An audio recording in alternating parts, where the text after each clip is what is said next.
making color copies. When you walk up to the copier, we've made the defaults beyond that you want to just make black copies, but sometimes you may want to make color copies. Color copies cost a little bit more to make than black and white copies.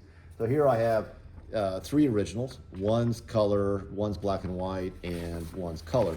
So if I wanted to make color copies of this, I could just say full color, but the problem is I don't want to pay the cost of a color copy for just a black and white. So if I put it on auto color, now auto color works 95% of the time. If there was just a little bit of color on it, maybe it might get confused, but for the most part, I think you're gonna find that auto color works just fine. So I'm going to walk up to the machine and I'm gonna enlarge the control panel so you have a little better feel for what I'm talking about. So instead of being default on black and white, I can set it for auto color, hit my start button.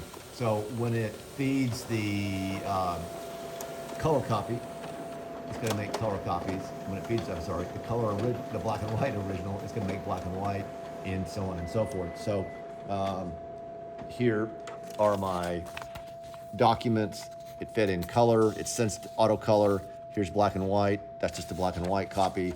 And then we have the color as a color. So that is auto color in making color copies.